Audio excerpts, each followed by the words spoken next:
Okay, so it is finally time to get these in the ground. That's up next.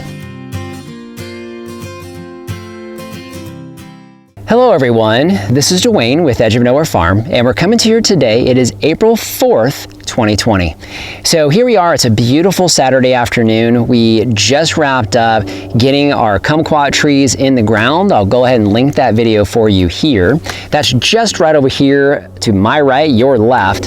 So just got those in, and we're continuing with what may be the last 3 trees we get in the ground here, at least this season. So these are 3 ever-bearing mulberry trees. Actually, we took these as air layers off of our tree at the old property. I'm gonna go ahead and link this video for you here. You can actually take a look at that tree over at the old property. We did air layering, and you can see they did really, really well. In fact, we got 4 strong air layers off of that tree, and these are the 3 strongest of those 4. So really looking forward to getting these here on this front side of the coop and run area. So what I do need to do is point out one more video to you guys. I'm going to link it for you here, and that's actually what you see behind me. Now, when we first got onto this property, as you guys probably already know, we had nothing to keep our free-range cattle from coming in and basically eating everything in the ground to a nub. So what we did in that video is we actually took all of our potted tree starts, put them on top of these wood chips, and then we put our chicken tractors. You can see those right there if Lori wants to pan over. So we took the chicken tractors and put the chicken tractors over the wood chips and the potted plants, and what that did for us is it did a very, very good job of protecting these trees and keeping them safe from cattle. So now what we're going to do is go ahead and get these in the ground. So first thing we need to do is we need to go ahead and get all of the wood chips out of the way for these pots. So we've got 3 different emitters here. So these are going to have half-gallon per minute bubblers on them here as soon as we're done. But we need to make sure that we've got the right distance. What we're looking at is about a 4-foot distance away from these bubblers. So eventually we'll have a nice big ring. But in order for us to get the trees placed for that bubbler there and that far one, we're going to need to move some of these wood chips out of the way. So what Lori and I are going to do is we're going to take the rake and a nice big snow shovel and try to get as many of these wood chips out of the way. While we're there, we're going to take a look and see what the ground looks like underneath.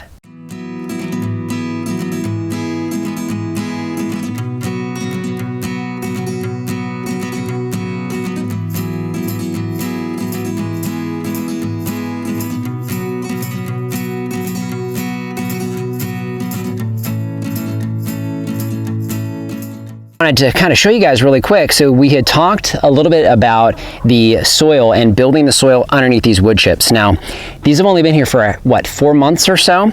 And you can see as I'm looking at this, if I go down any distance at all, it's just the hard, nasty, rocky soil that we're used to. So, but on top, it's already starting to produce just this amazing soil. And a big reason why is worms. So unfortunately, we cut this guy in half, which I think he's still going to be okay, but that's actually a nice big night crawler. That was great to see. It's the first time I've seen a night crawler here in these wood chips, at least out here. So I'm going to put him back and bury him. But every time we moved a big pile of wood chips, what we were finding is we had little red wigglers, and I'll see if I can show you here on camera, but we have little red wigglers all over throughout here. I'm gonna have Lori kind of slide in closer. Hopefully you can pick this up on camera, but I've got one there, and I've got one there, here's one over here, here's one down here. Little guy's going back underneath the soil.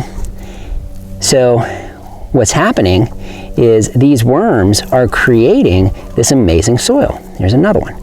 So you can see it's everywhere. So we're just here, this is the size of my hand. So you can imagine as you spread out over all these wood chips, just how many of these little red wigglers are here chomping down on these wood chips and making just amazing soil. So now, one thing that's important with that, mulberry trees. So mulberry trees, you'll see when we plant these, we don't pay too much of attention to the depth because these are rooted cuttings, or in a way rooted cuttings with air layerings. What they do is they actually create roots from the actual trunk. So it's okay if it's a little bit deep, and it's okay if wood chips are kind of piled up against it, because as these worms make soil, this tree will continue to spread out feeder roots and just continue to just grow amazingly. So all that being said, really excited to see all this, but now what we need to do is we need to get to planting. So what we're gonna do, I'm not gonna cover all of the different supplies. Check out one of our most recent videos here where we were planting fruit trees. We're gonna be using the same set of supplies, but what we're gonna do is get the holes dug, get these placed in the ground, and then come back and show you what it looks like once we've got them in their home.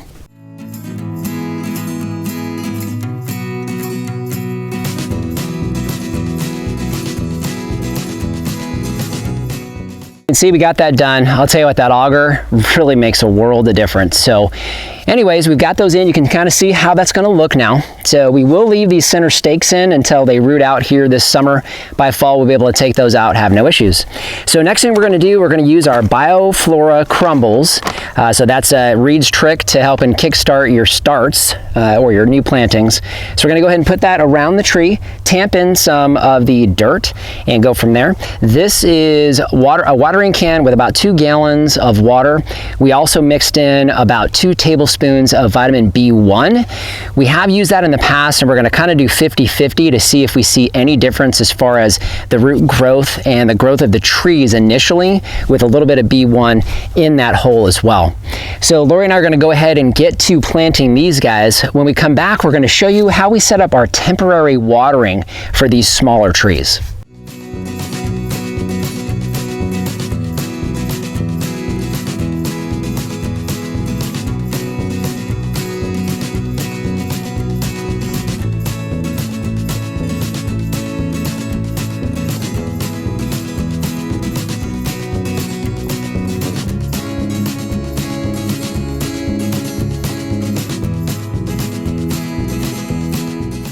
So we have the trees planted. Now I do want to make sure and stress, these are mulberry trees, so the planting depth is not as critical. If we're a little bit low, that's actually okay. They'll just root out from the trunk. Now we don't want them low. We want to make sure they're concentrating on sending the roots that are already there further out, as opposed to creating new ones, but in the end, not super critical here. So next thing for us is going to be creating a small channel and a small ring around these trees. Now, our first planting we showed you here where we planted our honey mandarin, that one we created the entire ring, so we wanted to show you the entire process. However, we found that the easiest thing to do with these smaller trees, because right now the roots are actually in that root ball. Now they won't be there for long, and we want to encourage them to come out. So we do want to make sure we have a ring that's further out from the tree, that has water in it, that's going to push basically the roots or encourage the roots to grow out from the tree. So we're going to make a smaller ring. So the challenge is we need to connect it to our actual emitter out here about 4 feet from the tree. Eventually we'll have a nice big 8-foot ring like we typically would, but for now we want to use our irrigation. So what we're going to do is create a small channel that's going to channel water into this inner ring that will then of course have wood chips in there to keep it nice and moist. So what we're going to do is we're going to go ahead and show you how we create that channel and how we create the ring around the tree. So Lori and I are going to go ahead and get back to work.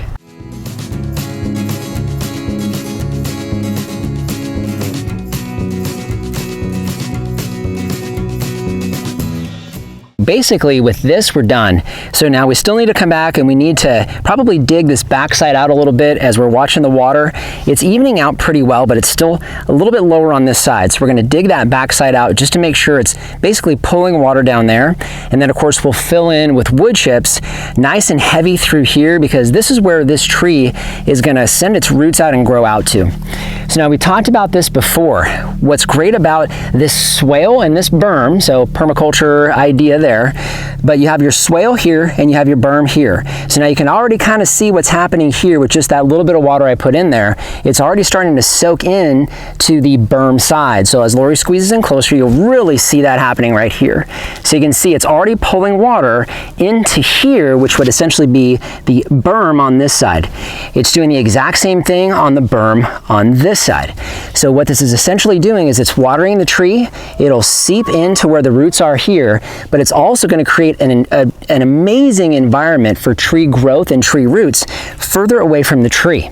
So of course, eventually what we'll do is we'll come back, we'll extend the swale out to here, make a much bigger ring, and then this tree will grow even further out. So now what we're gonna do is we're gonna go ahead and cut. Lori and I have some work to do the exact same thing here in these next couple trees. When we come back to you, we should be done. We came back through, we got these caged. We've talked about that before.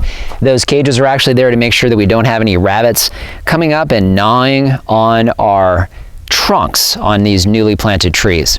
So we have those in place. I think that looks really good. We did test the watering system out, made sure that all of our watering is nice and even. We'll talk a little bit about that here once we're done getting wood chips back on it, but we need to get the wood chips back down because we know we've got a lot of wonderful worms that want their home back. So we're gonna go ahead and wood chip around these, get that kind of spread back out again. Once we're done, we'll wrap up for today.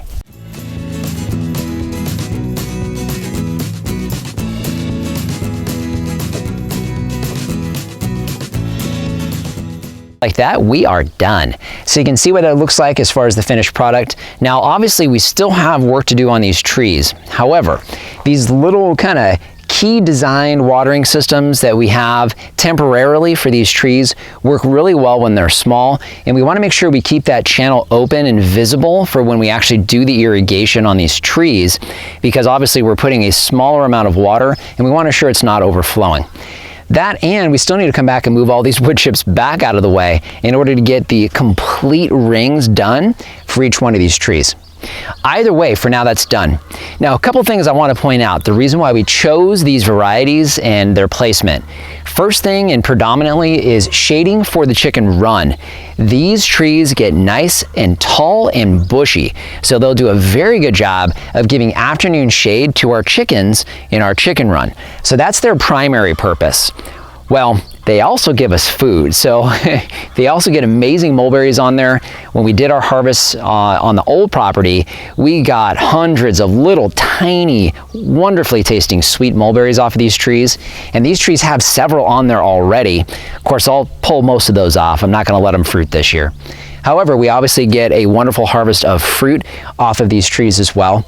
Now, in addition to those things, one of the things about these bushy, fast-growing trees like your ever-bearing mulberries is we have a tendency to prune them pretty often during the summertime because they grow very, very rapidly.